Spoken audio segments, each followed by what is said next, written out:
घर में दिवाली का उत्सव चल रहा था। मेरे सारे दोस्त आए हुए थे। पत्नी ने सबसे महंगी साड़ी पहन रखी थी। तभी अचानक एक अनजान नंबर से फोन आया। जब वह खबर मिली तो मैं दौड़ता हुआ छोटे भाई के घर पहुंचा। मेरे छोटे भाई ने भुखमरी से तंग आकर अपने बच्चों को जहर दे दिया था। वह खुद भी आखिरी सांसें ले रहा था। उसने कहा, भाई, अगर तूने अपनी दान की रकम मुझे दी होती तो मैंने अपने बच्चों को जहर नहीं दिया होता। ये सुनकर मेरा दिल कांप उठा। मैं तुरंत घर लौटा और दरवाज़ा खोलते ही जो देखा उससे मेरे होश उड़ गए। क्योंकि जब मैं घर लौटा तो अंदर से हंसी मजाक और बच्चों की किलकारी सुनाई दे रही थी। मैं तुरंत अंदर गया। घर खुशी से भरा हुआ था। दिवाली का उत्सव था और चारों तरफ रंग बिरंगी रोशनी थी। मेहमानों की बातचीत और बच्चों का शोर गूंज रहा था।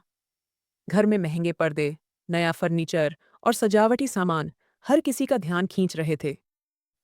मेरी पत्नी अंकिता ने दिवाली के लिए सब कुछ बड़े शानदार तरीके से किया था। बड़ी दावत की तैयारी थी। सारा सामान बाहर से मंगवाया गया था। सेव, लड्डू और दर्जनों मिठाइयाँ इतनी थीं कि मोहल्ले के कई परिवारों के लिए कई दिन पर्याप्त होती। अंकिता ने आज सबसे महंगी साड़ी पहनी थी। उसके गहने चमक रहे थे और वह सबके सामने गर्व से घूम रही थी। मेरे दोस्त, रिश्तेदार सब आए हुए थे। बच्चों ने नए कपड़े पहने थे और सब खुश थे। मैं भी खुश होने की कोशिश कर रहा था, लेकिन मन के किसी कोने में एक अजीब सी बेचैनी थी। कुछ ऐसा था जो अंदर से टूट रहा था। तभी मेरा मोबाइल बार-बार बजने लगा। एक अनजान नंबर से कॉल आ रहा था, लेकिन मैंने फ़ोन नहीं उठाया। फिर याद आया कि शायद यह छोटे भाई का कॉल हो। पिछले कुछ दिनों से वह मुझे लगातार फ़ोन कर रहा था। वह दान की रकम के बारे में पूछ रहा था। कह रहा था, भाई, थोड़ी मदद कर दे, बच्चों के लिए कुछ नहीं है। मैंने पत्नी को यह बताया तो अंकिता तुरंत गुस्सा हो गई। उसने सख्त लहजे में कहा, तेरे भाई को मांगने की आदत पड़ गई है। हर साल दान के नाम पर पैसे मांगता है और फिर मौज करता है। मुझे तो लगता है यह सब नाटक है और तू भोलेपन में आ जाता है, इसलिए वह रुकता नहीं। मैंने कहा, लेकिन मैं खुद जाकर देखूंगा। अगर सचमुच कोई दिक्कत है तो हम मदद क्यों न करें। वह तुरंत बोली, क्या जरूरत है वहां जाने की? दिवाली आने में कितने दिन बचे हैं, तुझे पता है? बच्चों के लिए कितना सामान लेना है। मुझे भी नई चूड़ियां लेनी हैं, बच्चों के जूते लेने हैं और दिवाली की रात के लिए मैचिंग गहने भी चाहिए।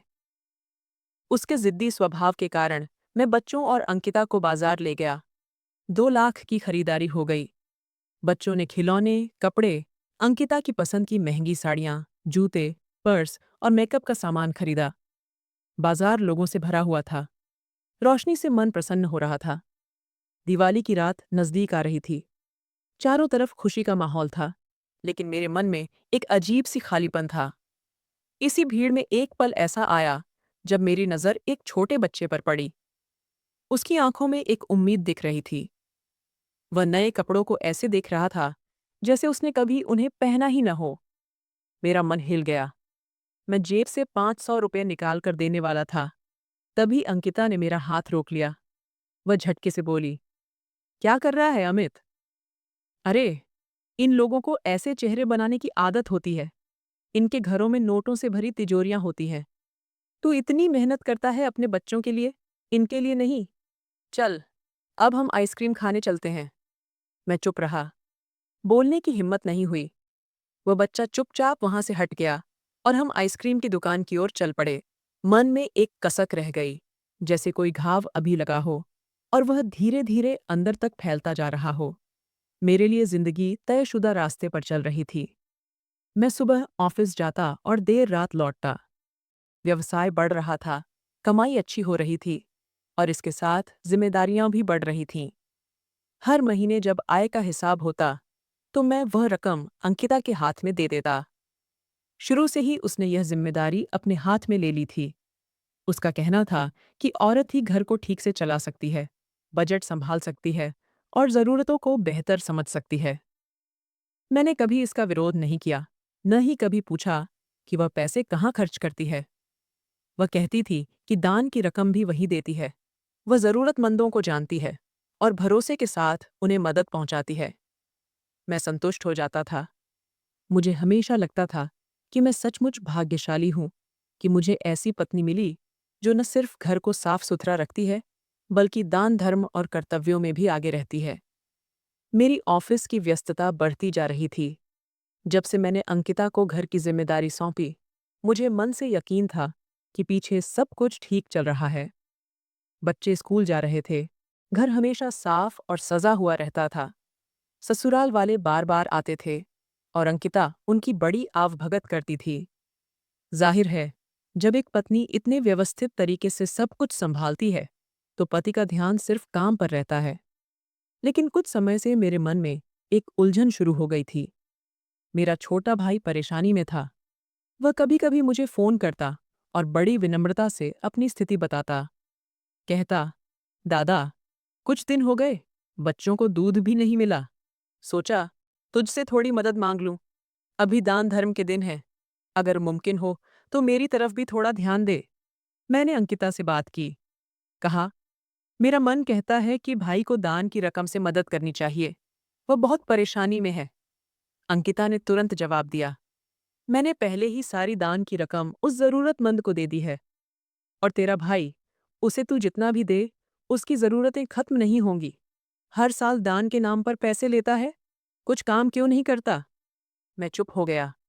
मुझे सचमुच नहीं पता था कि अंकिता वाकई दान देती है या नहीं, लेकिन मैंने कभी नहीं पूछा।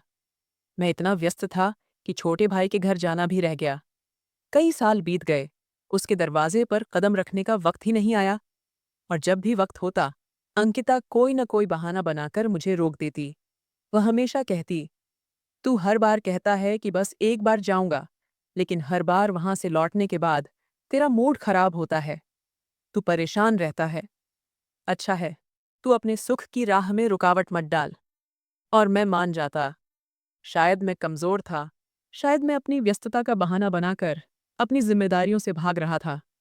मुझे याद है, एक बार मैंने सचमुच ठान लिया था कि आज भाई के घर जाऊंगा। तभी अंकिता ने कहा, तुझे पता है ना, कल हमारी दावत है। तुझे बाजार से ढेर सारा सामान लाना है और तू जा रहा है उस भाई के पास जो तुझे सिर्फ पैसे के लिए याद करता है। मैं रुक गया। मुझे लगा, शायद सचमुच वक्त ठीक नहीं है, लेकिन मन के किसी कोने से बार बार आवाज आती रही, तू कुछ गलत कर रहा है। दिवाली का महीना था। इस बार दान की रकम कुछ ज्यादा जमा हुई थी। व्यवसाय ने अच्छी कमाई दी थी और मैंने खुद हिसाब लगाकर दान की रकम अलग रखी थी। मन में ठाना था कि इस बार यह रकम मैं खुद दूंगा और सबसे पहले अपने भाई को। लेकिन अंकिता ने वह रकम पहले ही मुझसे मांग ली। वह बोली, मुझे पता है, इसे किसे देना है। तू बस मुझे दे दे। तू हर साल यही कहता है कि खुद दूंगा, लेकिन तुझे वक्त नहीं मिलता। मैं दे देती हूँ, तू फिक्र मत कर। मैंने कहा, इस बार मैंने खुद देने का फैसला किया है। मेरे भाई को जरूरत है। अंकिता की आंखों में गुस्सा आया और वह बोली, मतलब मैं गलत लोगों को देती हूँ? तुझे मुझ पर भरोसा नहीं है? मैं चुप हो गया। मेरे पास जवाब नहीं था। भरोसा था, लेकिन मन में कहीं न कहीं एक खालीपन जरूर था। मैंने वह रकम उसे दे दी और जैसे ही वह रकम उसके हाथ में गई, उसने उसे तुरंत अपने गहनों के डिब्बे में रख दिया। मैं कुछ बोल नहीं सका, बस मन में सोचता रहा कि शायद वह कल देगी या परसों किसी जरूरतमंद तक पहुंचाएगी। लेकिन वक्त निकल गया। भाई के फोन आना बंद हो गए। शायद अब उसे कोई उम्मीद नहीं रही थी। मैं अपने संसार में उलझ गया था। बच्चों के स्कूल के दाखिले, अंकिता की मांगें, व्यवसाय के दौरे, सब कुछ चल रहा था। लेकिन कहीं मन में एक चुपके से दर्द सतत चुभता रहा। कुछ अधूरा सा लगता रहा। एक दिन मैंने अंकिता से पूछा, तूने दान की रकम दी थी ना? वह बोली, हाँ, दे दी थी। क्या? तुझे अब भी भरोसा नहीं होता? मैंने हल्के से सिर हिलाकर बात टाल दी। लेकिन सच ये था कि उस पल मेरे मन ने मुझे धोखा देना बंद कर दिया था। मुझे एहसास होने लगा था कि मैंने एक बड़ी गलती की है। मैं अपने भाई की मदद करना चाहता था, लेकिन अंकिता ने सब कुछ अपने हाथ में ले लिया और मैं चुप रहा, क्योंकि चुप रहना ही मेरा स्वभाव बन गया था। माहौल ही ऐसा था कि मैं चाहकर भी अपने भाई को वह दान की रकम नहीं दे सका, क्योंकि मेरे पैसों पर मेरा हक कब का खत्म हो चुका था। अंकिता के स्वभाव में एक अजीब सा घमंड मिश्रित था, जो उसे बचपन से सिखाया गया था, अपनी संपत्ति और प्रतिष्ठा पर गर्व करना। वह ऐसे परिवार से थी जो हमेशा दूसरों को कम आंक कर खुद को बड़ा समझता था। जब हमारी शादी हुई, तब मैं एक मध्यम वर्गीय युवक था, जो मेहनत से आगे बढ़ने की कोशिश कर रहा था। मैं अंकिता के मामा की कंपनी में नौकरी करने लगा था और वहीं काम करते हुए हमारा रिश्ता तय हुआ। अंकिता के पिता ने हमारी शादी बड़े धूमधाम से की और दहेज में एक पूरा फ्लैट, कीमती सामान, गाड़ी और नकद रकम दी। मैं सबका कर्जदार था, लेकिन शायद मेरा यह कर्जदार होना अंकिता की नज़र में मेरी कमजोरी बन गया। उसने मुझे कभी अपने बराबर नहीं समझा। वह हमेशा मुझे जताती थी कि आज मैं जो कुछ भी हूं, वह सब उसके परिवार की वजह से है। जो घर तू रहता है, वह मेरे पिता ने दिया है। जो गाड़ी तू चलाता है, वह मेरे मामा ने दी है। जहां तू नौकरी करता है, वह भी हमारे खानदान की कंपनी है। ऐसी बातें वह बार बार कहती थी। मैं हमेशा चुप ही रहता था। शायद मुझे लगता था कि कर्ज में रहना ही सही है, लेकिन यह कर्ज में रहना कब गुलामी में बदल गया, ये मुझे भी नहीं पता चला। एक बार दिवाली का महीना था।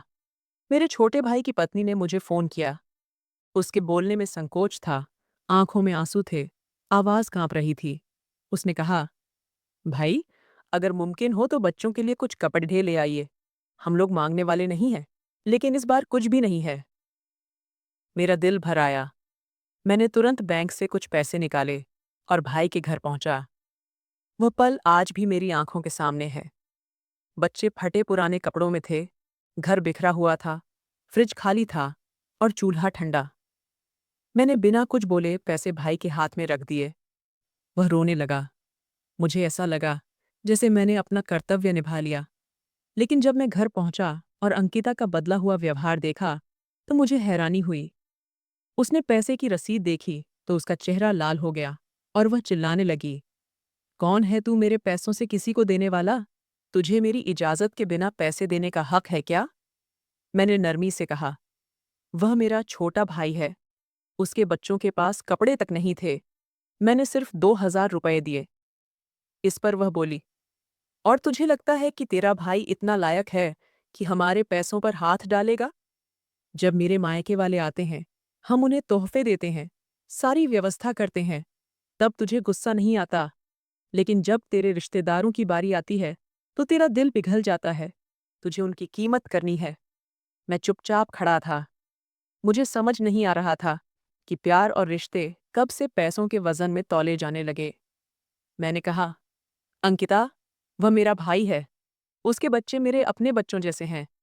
अगर मैं उनकी मदद नहीं करूंगा, तो कौन करेगा? वह हंसी, एक ताने भरा हंसना, और बोली, मेरे मायके के किसी को भी कभी हाथ फैलाने की जरूरत नहीं पड़ी। सब इज्जत से जीते हैं। तेरे घर वाले तो सारे भिखारी ही लगते हैं। तू भी उनके जैसा ही है। मेरा मौन एक बार फिर मेरे वजूद पर फैल गया। मुझे पता था कि मेरे पास जो कुछ भी है, उस पर अंकिता का ही नियंत्रण है। मेरी नौकरी, मेरे घर की छत, यहाँ तक कि मेरी इज्जत भी। जब जब मैंने आवाज उठाने की कोशिश की, तब तब मुझे सिर्फ अपमान ही सहना पड़ा। मेरे घरवाले जब भी आते, अंकिता का व्यवहार उनके साथ हमेशा थोड़ा ठंडा रहता था। वह सिर्फ अपने माता पिता के लिए ही अपनापन दिखाती थी। एक बार मेरी माँ ने मुझे अलग ले जाकर पूछा, बेटा, तू खुश तो है ना? तुझे मन की शांति तो है ना? अंकिता अच्छी लड़की है, लेकिन हमें लगता है कि तू थोड़ा दबकर रहने लगा है। मैंने माँ को झूठा आश्वासन दिया, माँ, ये सब समय की बात है, सब ठीक हो जाएगा। लेकिन मन में मुझे पता था कि कुछ भी ठीक नहीं होने वाला। ये रिश्ता अब बराबरी का नहीं रह गया था। मैं हर दिन थोड़ा थोड़ा मर रहा था और अंकिता को इसकी कोई परवाह नहीं थी। सबसे मुश्किल पल वे होते थे जब मैं अपनी परेशानियां जाहिर करता, क्योंकि तब मुझे खुद को एक पूर्ण पुरुष समझना बहुत मुश्किल हो जाता था। मैं ऐसा इंसान बन गया था जिसका हर फैसला पत्नी की इजाजत पर निर्भर था। चाहे भाई को दिवाली के लिए एक सूट देना हो या माता पिता को कुछ देना हो, पहले अंकिता की इजाजत लेनी पड़ती थी। अंकिता के मायके वाले हमेशा हमारे घर आते थे। महंगे तोहफे, फल, सब कुछ उनके लिए होता था और मैं उनके सामने हमेशा दबकर बोलता था। मेरा आवाज़ अपने आप धीमा हो जाता था। मुझे लगता था कि अगर मैं थोड़ा ऊंची आवाज़ में कुछ बोल दूं, तो शायद मेरी असली पहचान सबके सामने खुल जाएगी। उस पल का चरम तब हुआ, जब मैंने आईने में खुद को देखा और खुद से सवाल किया, क्या मैं वही अमित हूँ, जो आत्मविश्वास के साथ इस शहर में आया था? क्या मैं वही हूँ, जो अपने भाई के लिए मजबूती से खड्डी ढा रहता था? अब तो ऐसा लगता था कि मैं अंकिता की परछाई बनकर रह गया हूँ। मेरी इच्छा, मेरा मत, मेरा स्वतंत्रता, सब कहीं खो गया था। मेरा आत्मा हर दिन मर रहा था और मैं हर दिन अंकिता के अहंकार के सामने खुद को कमजोर समझ रहा था। यही मेरी जिंदगी की सबसे बड़ी हार थी। दिवाली का दिन था। सुबह से घर में उत्साह का माहौल था। अंकिता रसोई में मेहमानों की तैयारी में व्यस्त थी और मैं लॉन में कुर्सी पर बैठकर बच्चों को देख रहा था, जो अपने नए कपड़ों में चमकते हुए इधर उधर दौड़ रहे थे। घर में हर तरफ खुशी का माहौल था। हंसी मजाक, दिवाली की खरीदारी की मांगें, तोहफों की चमक, स्वादिष्ट खाने की खुशबू और रसोई से आ रही पुरणपोली की मोहक महक। ऐसा लग रहा था जैसे सब कुछ परिपूर्ण हो। अंकिता ने आज खास तौर पर सबका ध्यान खींचने के लिए एक महंगी साड़ी पहनी थी।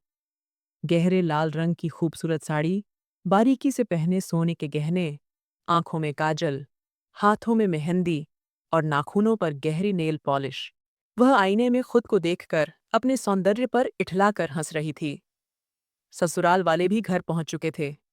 सब मिठाइयां लाए थे।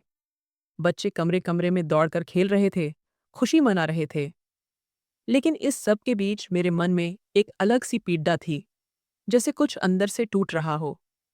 मैं लोगों के बीच था, लेकिन मेरा मन कहीं अटक गया था। मेरे हाथ में चाय का कप था, लेकिन मन में वह आखिरी कॉल घूम रहा था, जो मेरे छोटे भाई ने किया था।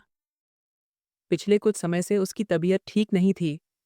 वह बार बार मुझसे संपर्क करने की कोशिश कर रहा था, लेकिन अंकिता की बातों का असर इतना गहरा था कि मैंने उसके कॉल्स को गंभीरता से लेना छोड़ दिया था। अंकिता ने कहा था, तेरे भाई को मांगने की आदत पड़ गई है। हर बार वही नाटक, वही आंसू। मन कमजोर मत कर। ऐसे लोग सिर्फ फायदा उठाते हैं। मैंने मजबूरी में उसकी बात मान ली। व्यवसाय की भागदौड़ और घर की तैयारियों में खुद को उलझा लिया और मन से उठने वाली आवाज को दबा दिया। लेकिन आज दिवाली के दिन, जब सब खुशी में डूबे थे, मेरा मन बेचैन था।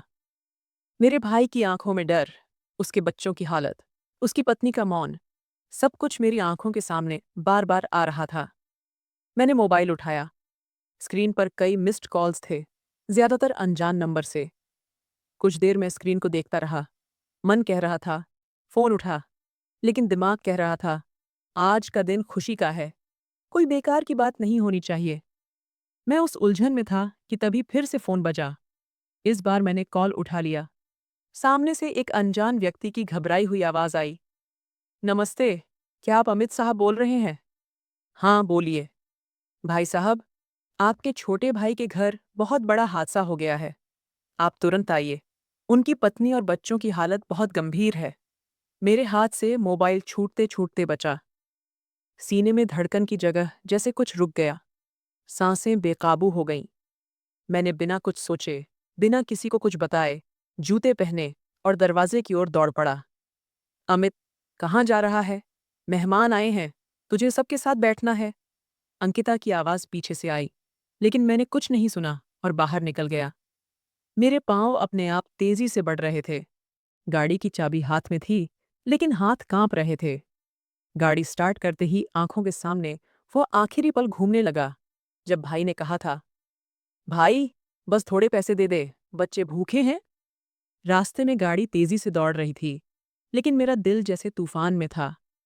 हर गली, हर मोड़ से गुजरते हुए मैं भाई के घर के करीब जा रहा था और मेरा कलेजा धड़क रहा था। दिमाग में एक ही सवाल गूंज रहा था, क्या सचमुच कुछ हो गया है? मैंने देर तो नहीं कर दी? रास्ते भर मैं खुद को कोस रहा था, खुद से सवाल कर रहा था, मैंने उसकी बात क्यों नहीं सुनी? हर बार सिर्फ पत्नी की बात क्यों मानी? क्यों भाई की शिकायतों को नजरअंदाज किया? मेरी कमाई सिर्फ दिखावे के लिए थी क्या? मेरी दिवाली सिर्फ रोशनी, मेहमानों और साड़ियों तक ही थी क्या? जब मैं भाई के घर के पास पहुंचा, वहां लोगों की भीड़ थी। कुछ औरतें रो रही थीं, कुछ पुरुष बेचैन खड़े थे। मैंने तुरंत गाड़ी रोकी और दौड़कर दरवाजे की ओर गया। दरवाज़ा आधा खुला था। अंदर घुसने से पहले ऐसा लगा जैसे मेरा कलेजा छाती से निकलकर मुंह में आ जाएगा। मैंने दरवाज़ा पूरा खोला और सामने जो नज़ारा था वो मेरी चेतना को झकझोर देने के लिए काफ़ी था। मेरे भाई के बच्चे ज़मीन पर बेहोश पड़े थे। उनके मुंह से झाग निकल रहा था।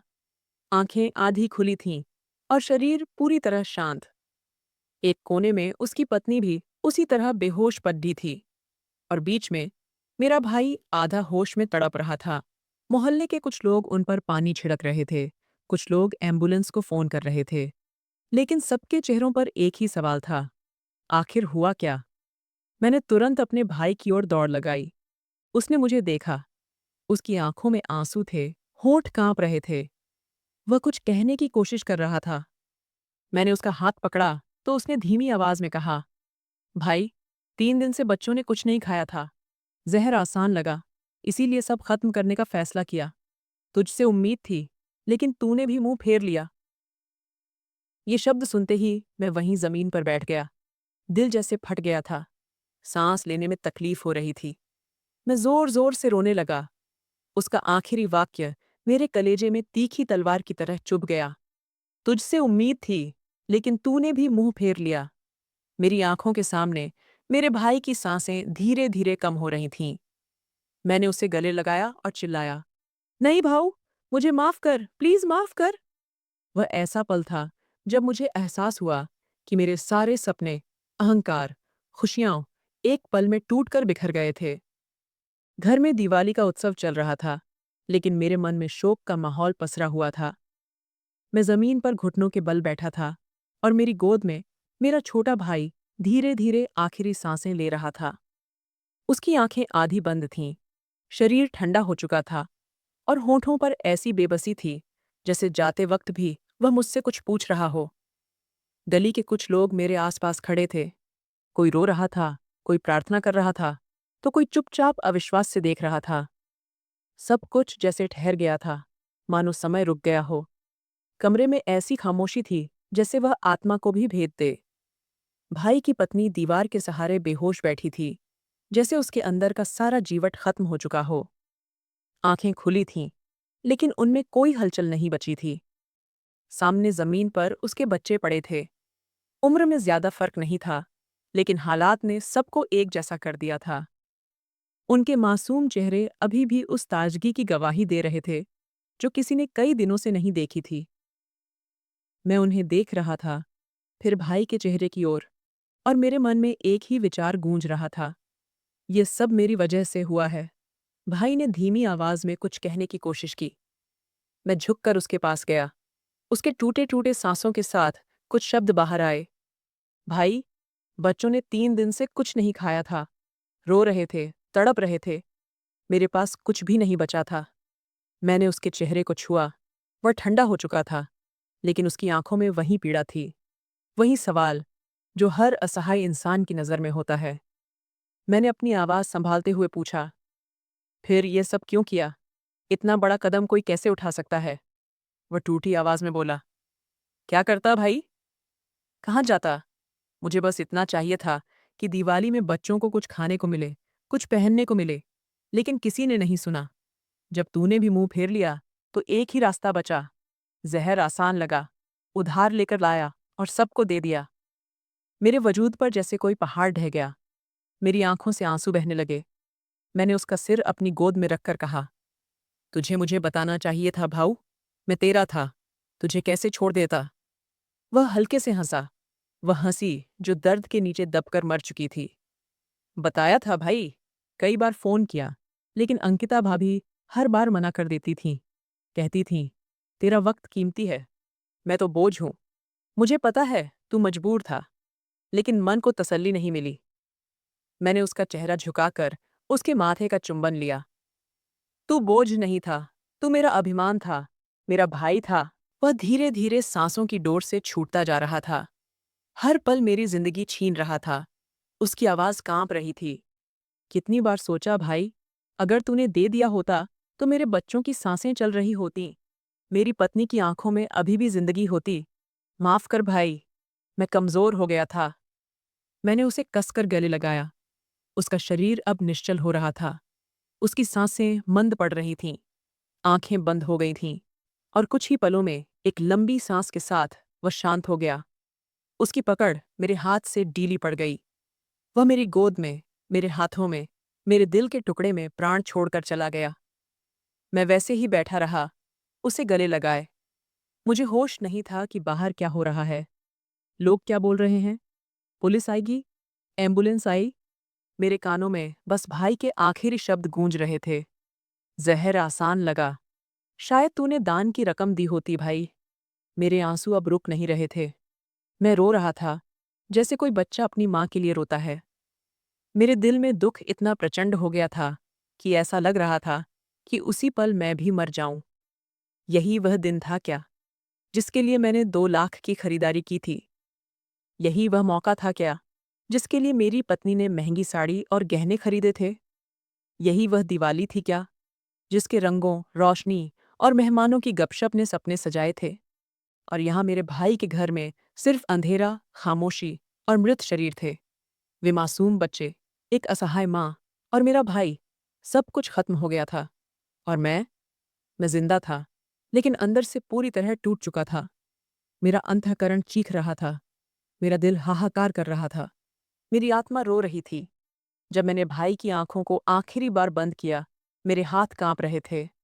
मैंने उसके चेहरे पर हाथ फेरा, जैसे आखिरी शांति देने की कोशिश कर रहा हो, जैसे कहना चाहता हो, मैं गुनहगार हूं, मैंने सब कुछ खो दिया था, और यह तो बस शुरुआत थी।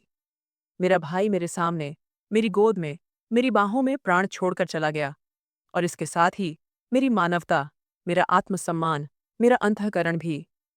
मैं अभी भी वहीं जमीन पर बैठा था। मेरे हाथ भाई के निर्जन शरीर पर थे, और आंखों से आंसू लगातार बह रहे थे। आसपास के लोग शोक जता रहे थे। कुछ लोग बच्चों के मृत शरीर को देखकर रो रहे थे। कुछ औरतें भाई की पत्नी के लिए प्रार्थना कर रही थीं। लेकिन मेरा संसार उस एक पल में ढह चुका था। मैं अंदर से पूरी तरह खाली हो चुका था, जैसे मेरी आत्मा मेरे शरीर से निकल गई हो। एक तरफ मेरी पत्नी की आवाज़ अभी भी मेरे दिमाग में गूंज रही थी, जो कुछ देर पहले पीछे से चिल्ला रही थी, कहाँ जा रहा है? मेहमान आए हैं। और अब मैं यहाँ था, अपने भाई के मृत शरीर के साथ, जो सिर्फ इसलिए मर गया क्योंकि मैंने उसे उसका हक, दान की रकम, नहीं दी। उस पल मुझे ऐसा लग रहा था जैसे मैं एक ऐसा इंसान हूं जो जिंदा होने के बावजूद अंदर से मर चुका है। तभी फिर से मेरा फोन बजा। स्क्रीन पर अंकिता का नाम चमक रहा था। कांपते हाथों से मैंने फोन उठाया, आंखों के आंसू पोंछे और कान से लगाया। कहाँ चला गया अमित? सारे मेहमान तुझे ढूंढ रहे हैं। बिना कुछ बताए चला गया। अक्ल नहीं है क्या तुझे? उसकी आवाज में वही घमंड, वही कटुता और वही बेपरवाही थी जो मैं सालों से सुनता आया था। मैं चुप था, लेकिन आंखों से आंसू बहते ही जा रहे थे। मन में आया कि फोन काट दूं, लेकिन मुंह से पहले ही कुछ निकल गया। अंकिता, मेरा भाई मर गया। कुछ पल की खामोशी छा गई। मुझे लगा शायद अब उसकी आवाज में भी दुख झलकेगा, शायद वह भी कांपेगी। लेकिन जो मैंने सुना वह मेरी कल्पना से कहीं ज्यादा निर्दयी था। उफ, भगवान का हजार शुक्र, वह बेफिक्र होकर बोली। आखिरकार उस रोते झींकते इंसान से छुटकारा मिला। रोज की शिकायतें, मांगना और उसका तुझ पर असर। अब तो शांति मिलेगी। उसके शब्द मेरे कलेजे को चीर रहे थे। सांस जैसे रुक गई थी। मैं कुछ बोलने की कोशिश कर रहा था, लेकिन शब्द नहीं मिल रहे थे। होंठ कांप रहे थे। मैंने जैसे तैसे पूछा, अंकिता, तुझे शर्म कैसे नहीं आई? वह मेरा भाई था, उसकी पत्नी, उसके 3 बच्चे, सब खत्म हो गए। अंकिता हंसते हुए बोली, अमित, तू भी ना, तू एक बिजनेसमैन है। सोचना नहीं चाहिए क्या? ये सारे गरीब लोग तुझ जैसे अमीरों को मूर्ख बनाते हैं। भगवान ने उन्हें गरीब बनाया है, ये उनका नसीब है। हम अपने कीमती पैसे उनके लिए क्यों बर्बाद करें? मेरा दिल इतनी जोर से धड़कने लगा जैसे छाती फाड़कर बाहर निकल आएगा। कांपती आवाज में मैंने कहा, मैंने तो तुझसे दान के लिए ही पैसे दिए थे। तूने खुद कहा था कि तू जरूरतमंदों को वह पैसे देगी। अंकिता ने एक गहरी सांस ली और बड़े ठंडेपन से बोली, मैंने कभी किसी गरीब को दान का पैसा नहीं दिया। मुझे ऐसी चीज़ों पर यकीन ही नहीं है। वह पैसे मैंने अपने गहनों में लगाए, कुछ बच्चों की खरीदारी में खर्च किए और कुछ तेरे ससुराल वालों को तोहफ़ों में खर्च किए। मेरे हाथ कांपने लगे। मैं सुन्न हो गया, जीभ खामोश, दिमाग सुन्न, जैसे किसी ने मेरा दिल ही खींच लिया हो। मैंने जिंदगी में कभी ऐसा धोखा नहीं महसूस किया था। सालों की कमाई, ईमानदारी, सब कुछ एक पल में बेकार लगने लगा। टूटे मन से मैंने कहा, मैं तुझे कभी समझ ही नहीं पाया। तूने मुझे धोखा दिया। इन मासूम बच्चों की जान तेरी लालच की भेंट चढ़ी। अंकिता अभी भी बेपरवाह थी। तू बहुत भोला है अमित। तुझे कभी हिसाब करना नहीं आया, बस कमाता रहा और मैंने सब संभाला। और दान वगैरह की बातें, ये सब पुरानी रूरियां हैं। आजकल लोग अपने परिवार के लिए कमाते हैं, दूसरों के लिए नहीं। मेरे वजूद का हर हिस्सा चीखने लगा। मुझे लगा जैसे मैं जिंदगी का सबसे बड़ा गुनहगार हूं। मैंने एक ऐसी औरत पर भरोसा किया जिसने दया, करुणा और रिश्तों की कीमत को ही भुला दिया था। मेरे हाथों मेरे भाई का खून हुआ था, लेकिन हाथ में खंजर अंकिता का था, जिसके धोखे की वजह से मेरा भाई मुझसे दूर चला गया। मैं अभी भी फोन कान से लगाए बैठा था, लेकिन मेरी आवाज कहीं खो गई थी। मेरे आंसू रुक गए थे, जैसे मेरे शरीर ने रोना भी भूल गया हो। अंकिता के आखिरी शब्द अभी भी मेरे मन में गूंज रहे थे। गरीबों को भगवान ने गरीब बनाया है, हमने नहीं। ये शब्द मेरे कलेजे में जहर की तरह गहरे उतर गए। जिंदगी भर जो कुछ मैंने सीखा था, जिस पर मेरा यकीन था, वह सब एक औरत के स्वार्थ और निर्दयता के नीचे दबकर मर गया। मैंने फोन बंद किया और वह मेरे हाथ से गिर पड़ा। मैं वहीं बैठा था, अपने भाई के मृत शरीर के पास, और मेरे दिमाग में सिर्फ एक ही विचार चल रहा था। मैंने उसे दान की रकम से कुछ नहीं दिया था, लेकिन उससे भी बड़ा गुनाह यह था कि मैंने वह पैसे ऐसे हाथों में दिए जो उन पैसों के लायक ही नहीं थे।